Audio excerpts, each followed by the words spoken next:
Il-kumpanija fil-qasam tal-avjazzjoni SR Technics inawgurat espansjoni ta' hangar ġdid li ser iservi għat-tiswija u l-manutenzjoni tal-ajruplani f'pajjiżna. Dan l-investiment jammonta għal 42 miljun euro. F'dan il-hangar ġdid li jkopri 40,000 metru kwadru, il-kumpanija se tkun kapaċi tagħmel tiswijiet u modifikazzjonijiet fil-kabini ta' 6 ajruplani f'daqqa ta' tip Boeing 737 u Airbus A320.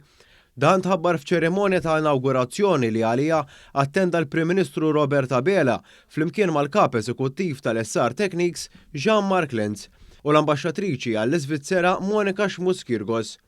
Fid-diskors tiegħu il-Prim Ministru Robert Abela tenna sodisfazzjon tiegħu għal dawn il-faċilitajiet ġodda f'pajjiżna li jpoġġu lil pajjiżna fuq quddiem fl-Ewropa fil-qasam tat-tiswija u l-manutenzjoni tal-ajruplani.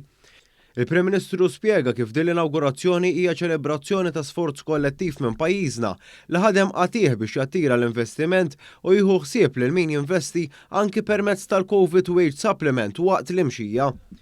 Riżultat ta' dawn l-isforzi minn dan il-proġett biss mistennija jinħolqu mijiet ta' impjiegi ta' kwalità, partikolarment għaż-żgħażagħ Maltin.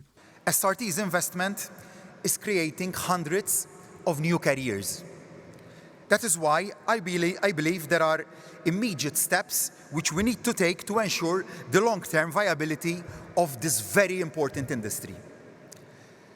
That is why also, firstly, let me say what I believe the most important steps are in this regard. Firstly, I believe that we must set up a specific aviation education center that will cater for the specific needs of this industry.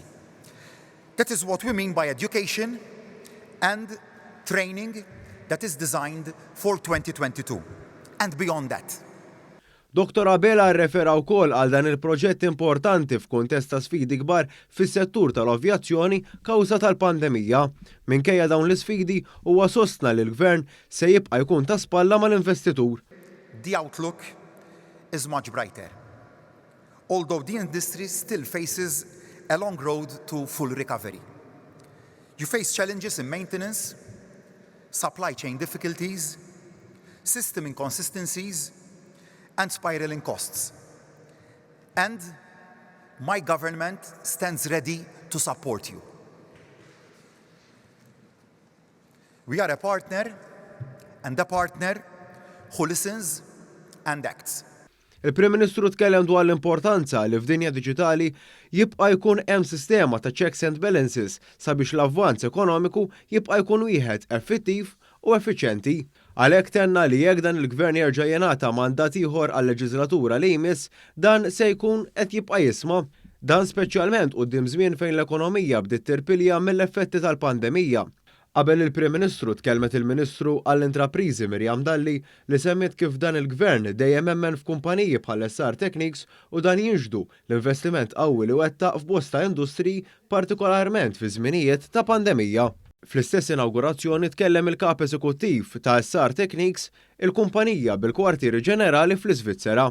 Huwa fisser kif din l-espansjoni se ġib ġid fl-ekonomija Maltija u toħloq mal-ħames impjieg. This new hangar is also a great opportunity for the Maltese economy, for Malta as a country, Malta also to develop basically this aviation cluster. I'm hoping to have a great future with you guys, and I'm hoping that we can at least double the workforce in the future with many Maltese employees and leaders here.